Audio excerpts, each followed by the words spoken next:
ಏನ್ ಹೇಳ್ತೀರಿ ಯಾರಾದ್ರೆ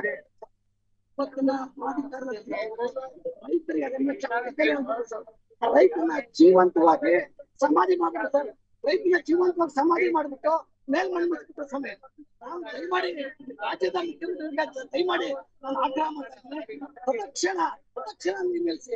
ನಮ್ಮ ಮಂಡ್ಯ ಜಿಲ್ಲೆ ಕುಡಿಯಕ್ ನೀರಿಲ್ಲ, ಜಾನುವಾರುಗಳಿಲ್ಲ, ಏನ್ ಜೀವ ಸಹಿತ ಸಮಾಧಿ ಮಾಡ್ಬಿಟ್ಟು ರೈತನ ಜೀವ ಸಹಿತ ಮಣ್ಣು ಮಾಡಿ ರೈತರ ಮೇಲೆ ಮಣ್ಣಾಕ್ಬಿಟ್ಟಲ್ಲ. ನೀವು ನಿಜವಾದ ರೈತರ ಪರ ಆಗಿದ್ರೆ, ನಿಜವಾದ ರೈತ ನಾಯಕ ಆಗಿದ್ರೆ ತಕ್ಷಣ ನೀರು ನಿಲ್ಲಿಸಿ. ನೋಡ ಹಿಂದೆ ಬಂಗಾರಪ್ಪನವರು ಇವತ್ತು ನಾವು ಹೇಳಿದ್ವಿ, ಕನ್ನಂಬಾಡಿ ಕಟ್ಟೆ ಇಷ್ಟೇ ನೀರಿದ್ದಾಗ ಬಂಗಾರಪ್ಪನವರು ಯಾವುದೇ ಕಾರಣಕ್ಕೂ ನೀರು ಬಿಡಕ್ಕಾಗಲ್ಲ ಅಂತ ಆದೇಶ ಮಾಡಿ ನೀರು ಬಿಡ್ಲಿಲ್ಲ. ದಯಮಾಡಿ ನೀವು ಬಂಗಾರಪ್ಪನವರು ನೀವು ಕೂಡ ಸ್ವಾಗತ ಮಾಡ್ತೀವಿ. ನೀರು ಕುಡಿದೆ ಆದ್ರೆ ನಾಳೆಯಿಂದ ದನ ಎಮ್ಮೆ ಕರ ಕಟ್ಟೆ ಕುದ್ರೆ ಪ್ರತಿ ಒಂದು ಊರಿಂದ ಪ್ರತಿ ಒಂದು ಪಂಚಾಯತಿಂದ ನಾವು ಏನ್ ಸಾಕಿದ್ರೆ ಜಲ ಜಾನುವಾರು ಬಂದು ಇಲ್ಲೇ ಕಟ್ಟಾಕಿ ಪ್ರತಿಭಟನೆ ಮಾಡ್ತೀವಿ ಅಂತ ಹೇಳಿ ನಾನು ಹೇಳಕ್ ಇಷ್ಟಪಡ್ತೇನೆ. ರೈತ ಸಂಘದ ಮಂಡ್ಯ ಜಿಲ್ಲಾ ಉಪಾಧ್ಯಕ್ಷರಾಗಿರ್ತಕ್ಕಂಥ ಶಿವಳ್ಳಿ ಚಂದ್ರಶೇಖರ್ ಅವರು ಇದ್ದಾರೆ, ಅವ್ರನ್ನ ಮಾತಾಡ್ತೇನೆ.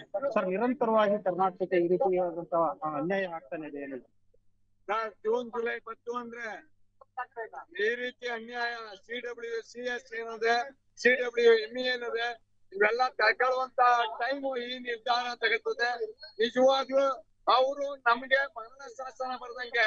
ಕಾರಣ ಏನು ಅಂದ್ರೆ ಈಗ ಬಂದಿರೋದು ಭೀಕರ ಬರಗಾಲದಲ್ಲಿ ನಾವು ನಮ್ಮ ಕಬ್ಬು ಏನು ಒಣಗ್ತಾ ಇತ್ತು, ಆ ಒಣಗ್ತಾ ಇದ್ದ 20 ದಿವಸ ಹೋರಾಟ ಕೊಟ್ಟು 1 ಗಂಟೆ ನೀರಿಸ್ಕೊಂಡು ತಮಿಳ್ನಾಡಿಗೆ ದಿನ 3,000 ಕ್ಯೂಸೆಕ್ ನೀರು ಕುಡಿ ಅಂತ CWME ಆದೇಶ ಮಾಡಿದೆ. CWCS ಏನ್ ಆದೇಶ ಮಾಡಿತ್ತು ಅದು ಕೂಡ ಆದೇಶ ಮಾಡಿದೆ. ಆ ಆದೇಶನ ಖಂಡಿಸ್ತೀವಿ. ಈ ಸರ್ಕಾರ ಏನಂತ ಹೇಳಿತ್ತು, ಭೀಕರ ಬರಗಾಲ ಬಂದ್ರಿಂದ ನೀವ್ ಯಾವ್ದೇ ಕಾರಣಕ್ಕೂ ಯಾವ್ದೇ ಬೆಳೆ ಒಡ್ಬೇಡಿ ಅಂತ ಹೇಳಿತ್ತು. ಆ ಬೆಳೆ ಒಡ್ಬೇಡಿ ಅಂತ ಹೇಳಿ ತಮಿಳ್ನಾಡಿಗೆ ನೀರು ಕೊಡ್ತಾ ಇರೋದು ಎಷ್ಟು ಸರಿ ಸ್ವಾಮಿ? ಇದ್ರ ಪ್ರತಿಭಟನೆ ಇದಾಗಿ ನಾಳೆಯಿಂದ ಇದೇ ಮೈಸೂರು ಮಂಡ್ಯ ಟು ಹೆದ್ದಾರಿಯನ್ನ ಜಾನುವಾರುಗಳಿಂದ ತಂದು ಉಗ್ರವಾದ ಪ್ರತಿಭಟನೆ ಮಾಡ್ತೇವೆ.